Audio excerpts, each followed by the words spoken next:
કરીને આતશબાજી કરી છે। ખાસ કરીને તમારી ઉપર જે કેસો થયા હતા તેમનો આજે સચોટ નિર્ણય શું કહેશો? મારી ઉપર 2011માં જે હોલિડે કેમ્પ ફરિયાદ ખોટી રીતે ભારતીય જનતા પાર્ટી દ્વારા કરવામાં આવેલી, એ સમયે મને ભાજપમાં લેવા માટે થઈને આ ફરિયાદ કરવામાં આવેલી હતી અને મેં ભાજપમાં જવાની મનાઈ કરેલી અને ખોટી રીતે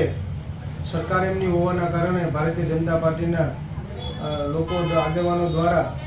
અને પક્ષના હોદ્દેદારો દ્વારા એ મારી ઉપર ખોટી રીતે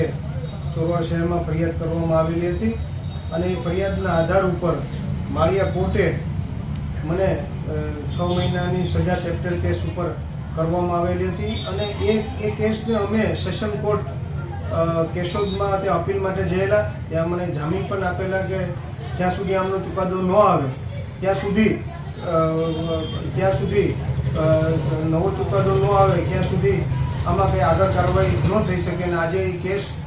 કેશોદ કોર્ટમાં ચાલુ છે અને એમાં 6 મહિનાની જે સજા પડેલી હતી, કાયદો એવું કહે છે, નગરપાલિકાનો અધિનિયમ એવું કહે છે કે કોઈને પણ 6 મહિનાની સજા હોય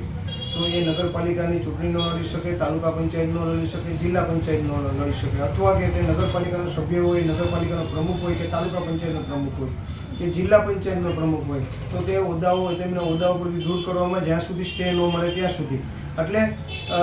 નગરપાલિકાની ચોરવાડ ચૂંટણી આવી રહી હતી। 20 વર્ષથી હું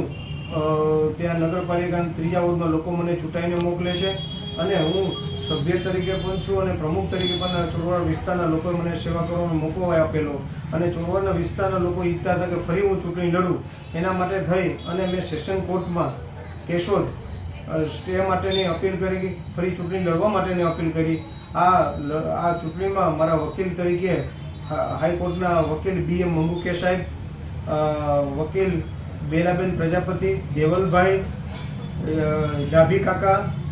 હીરાભાઈ ભાદરકા, જિગ્નેશભાઈ શેવડા, આ તમામે ખૂબ મહેનત કરી અને ત્યાં સાચી હકીકત કોર્ટની સામે મૂકેલી અને એના કારણે મને કોર્ટે આજે ચૂંટણી લડવા માટેની મંજૂરી આપી દીધી છે અને મને ન્યાયતંત્ર ઉપર ખૂબ જ ભરોસો હતો અને એ ખૂબ જ ભરોસો હતો અને મને વિશ્વાસ છે કે ન્યાયતંત્રમાં સાચાની જીત થશે અને ન્યાયતંત્ર ઉપર મેં ભરોસો રાખેલો અને ન્યાયતંત્ર ઉપર હંમેશા મારો ભરોસો છે। એટલે આ જ્યારે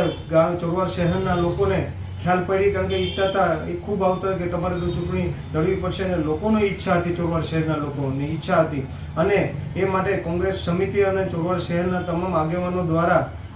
મારું સ્વાગત કરવામાં આવ્યું। ઢોલ શણાઈને આતિશબાજીથી સ્વાગત કરી અને આતિશબાજીથી આ જીતને ઉજવવામાં આવી।